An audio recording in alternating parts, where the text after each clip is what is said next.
Now that we are halfway through the NBA season, I wanted to take the time to talk about where the awards races lie at the current moment. Starting off with the big one, my MVP is going to have to be Shai Gilgeous-Alexander of the Oklahoma City Thunder. While Nikola Jokic may be having the better season stats-wise between the two, I think SGA has multiple things that will swing in his favor when voters are making their decisions between the two later this year. First off, I think we need to recognize that voter fatigue is a very real thing, and that voters probably aren't going to want to give Jokic his fourth MVP in 5 years, especially when the Nuggets are sitting at fourth in the conference. And now, after stringing together multiple phenomenal seasons in a row, SGA really has more credibility as well. Secondly, the fact that Shai has been able to lead the Thunder to the best record in the NBA while Oklahoma City's second best player in Chet Holmgren has played less than a quarter of the Thunder's games this season has been extremely impressive. Add in that OKC's big free agent signing Isaiah Hartenstein has only played half the season so far, it makes what SGA is doing look even more impressive. And lastly, Shai has been the best two-way player so far this season. He's leading the NBA in points per game and is doing so very efficiently. He's adding 6 assists to that nightly without turning the ball over very much, and he's been one of the most important pieces on the Thunder's defense, which is the best in the NBA, as he's averaging 2 steals and 1 block per game. The Defensive Player of the Year award is a pretty easy one to talk about, as Victor Wembanyama is going to run away with it. I feel like this one's pretty obvious, so I'll just throw out some crazy stats to paint a better picture of just how absurd Wemby has been on the defensive side of the floor this season. If Victor kept up his current average of 3.9 blocks per game, he would have one of only 20 NBA seasons by a player to average that many blocks per game. He would also become the first player to do so in 26 seasons, making him the first player to be able to have that many blocks per game in the new three-point shooting era of the NBA. He would also have just the 7th season in NBA history averaging that many blocks, along with averaging more than 1 steal per game. And another stat that shows just how valuable Victor Wembanyama is on the defensive side of the court is that the Spurs have a defensive rating of 108.9 when Victor Wembanyama is on the court, which would put them in the top 5 in the NBA if he could be on the floor every minute. And the Spurs have a defensive rating of 115.6 when he's not on the court, which would be the 7th worst in the league. My pick for the 6th man of the year so far is going to be DeAndre Hunter of the Atlanta Hawks. He's having a career year so far and has been such a great boost off the bench for the Hawks so far this season. Hunter's currently scoring over 19 points per game, which is by far the best of his career. Not only is he scoring at a higher clip than ever before, but he's also scoring more efficiently than ever before, as he's just under 62% true shooting, which is well above average for the league. And he's not just feasting off of Trae Young's passing leading to easy looks, as less than 40% of Hunter's shot attempts come off of catch-and-shoot opportunities. He's taking the ball to the hoop and pulling up in the mid-range and is making a very solid 45% of those mid-range shots.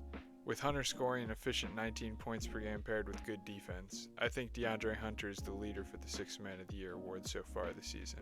With that being said, I think that Amen Thompson has actually been the best 6th man so far this year, but since he's starting every game now for the Rockets and will continue to do so for the rest of the year, and probably the rest of his career, I'm going to just go with somebody else since I know that he's not going to be eligible for the award.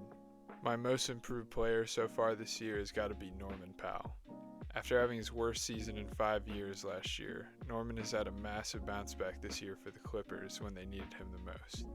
With Paul George leaving LA in free agency and Kawhi being out for nearly the first half of the season, Powell assumed a much bigger role in the Clippers' offense, and so far this season he has stepped up big time.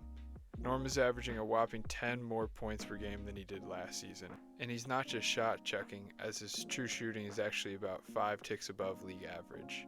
Powell's a huge reason why the Clippers currently find themselves in a playoff spot despite having lost a lot of firepower, especially earlier in the season before Kawhi's return.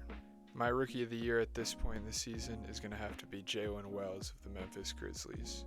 There are a few names here that are all pretty good choices depending on what you value most, but I think Jalen Wells has probably been the most impactful rookie so far this season. He's had a very nice two-way impact for the Grizzlies after being picked 39th overall in the second round of last year's draft by Memphis. It's pretty rare that a team relies on a rookie to guard the opposing team's best perimeter player, but that's what the Grizzlies have done this season with Jalen Wells. On offense, Wells has mostly been used as a spot-up shooter, but he's done well in his role spacing the floor as he's shooting 39% from 3 on the season. He's also shown that he can find his way to the hoop off the dribble pretty well, which has helped him to average 12 points per game on league average true shooting. He's been a very good 3-and-D player so far for a very good Grizzlies team this year, so I think that he's deserving of the front-runner spot at the moment. However, Wells will really have his hands full holding on to the lead in the Rookie of the Year race as Miami's Kel'el Ware has been playing some brilliant basketball as Eric Spoelstra is just now starting to unleash him. For my Coach of the Year so far, I have Ime Udoka of the Houston Rockets. There are a few coaches that are deserving of the award, but I don't think any are more deserving than Ime Udoka. This same Houston team missed the play-in tournament last year and didn't make any significant changes to the roster at all, but now the Udoka-led team have a top 3 record in the NBA. It's very apparent that Ime has drilled defense and rebounding into the heads of the Rockets players this year as they have improved greatly on those fronts from last year. The Rockets are giving up about 5 less points per game this season, jumping from the 14th best defense in the league last year up to 5th this year. And while their defense is elite, their offense is far from it, so their increased offensive rebounding rate helps them a ton. Last year they were 6th in the league with 11.5 offensive rebounds per game, and this year they've gone to a whole new level, averaging 14.5 per game. Those 3 extra offensive possessions can be the difference in a close game where Houston struggles to score so much in crunch time. Udoka has done a fantastic job turning the same roster that won 41 games last year into a defensive juggernaut on pace for 56 wins, and that's why I think he deserves the award at the moment. And lastly, I think that Tyrese Maxey has been the clutch player of the year so far in the NBA. Even though the Sixers have had a nightmare season so far, Maxey's continued to play at a star level and has been one of the only bright spots on the year for the Sixers.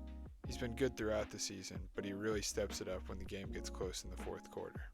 Maxey leads the NBA in clutch time scoring average as he averaged more clutch time points than minutes, scoring 5.4 points per clutch time while only playing 4.2 minutes per clutch time. This is in large part thanks to his great shooting percentages during clutch time, as he shot 49% from the field, 39% from 3, and 85% from the line, which are just ridiculous numbers during the toughest parts of a game. Not only does Maxey have the individual stats to justify winning the award, but he's leading the Sixers to the best record in games that involve clutch time save for Cleveland and OKC, which is truly mind-boggling that he's leading the Sixers to a clutch time winning percentage that good when the Sixers only have half the wins of those teams. That just shows you how great Tyrese Maxey has been in clutch time this year and gives you a good sense of how awful they'd be without him in those situations.